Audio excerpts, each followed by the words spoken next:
Hi there. This is Lee Van Laer, and you're listening to Inner Christianity.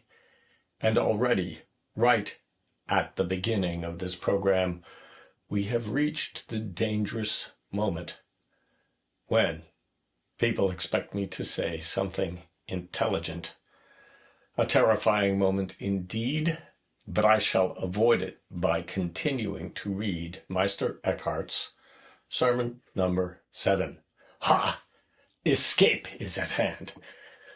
This particular version of the sermon, this section of the sermon, has been transliterated, as it were, into more contemporary English so that we can perhaps understand it a little better.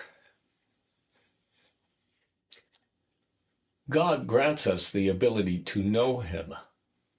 In God, to know and to be are the exact same thing. Therefore, when God enables me to know Him, His act of knowing becomes my own. It's like a teacher and a student. The knowledge the teacher gives is the same knowledge the student receives.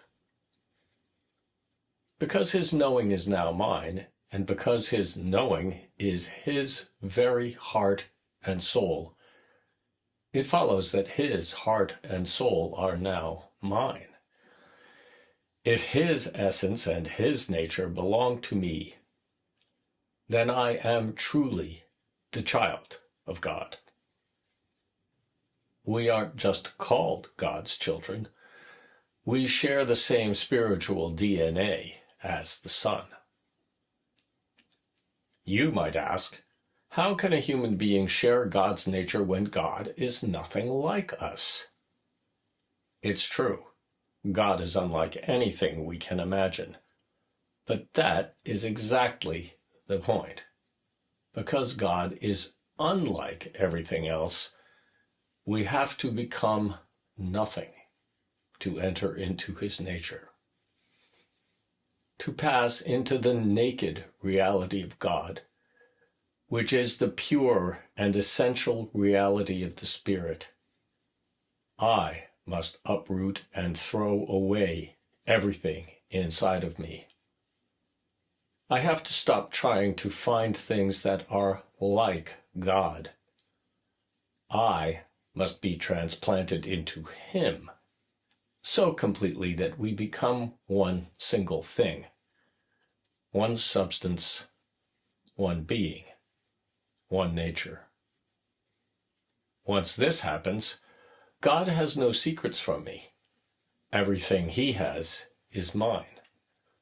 I become wise and powerful just as He is, because we are one and the same. I become a God-seer, someone from whom nothing in the divine is hidden. But for this to work, you must let go of every mental picture, every concept, and every image of God you hold. No image can ever show you what God actually is. If you keep even a tiny likeness of God in your mind, you will never become one with Him. To become one with God, you must be a blank slate, so that nothing remains hidden and everything is finally brought to light.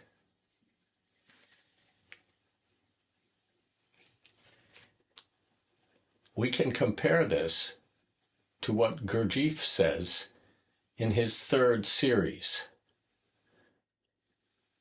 A new thought. Why hitherto could there not have come to my head such a simple thought? Did I have to suffer and despair so much only now to think of such a possibility?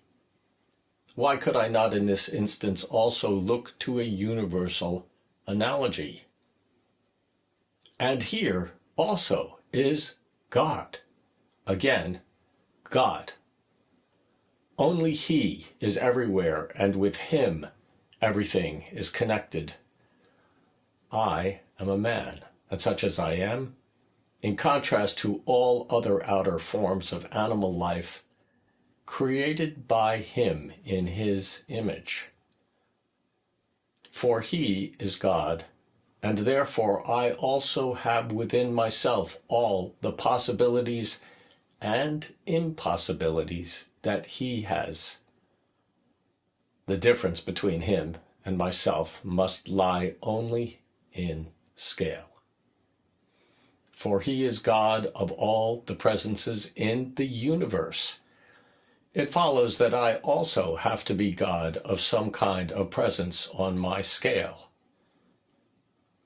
He is God and I am God.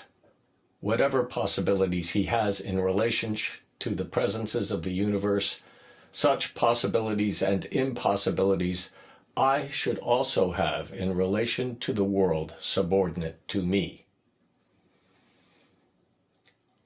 Here's the part where I gotta try to say something intelligent, and as usual, we're gonna drop kick this one.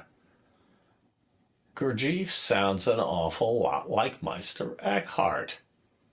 Do you think he read Meister Eckhart? I suspect he must have.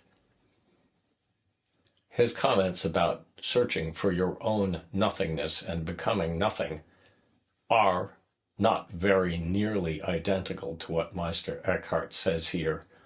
They are identical, as is the overall attitude towards God that he expresses. Gurdjieff says, I can become God, by which he means, in the larger part, that God can flow into him in the same way that Meister Eckhart proposes it should happen.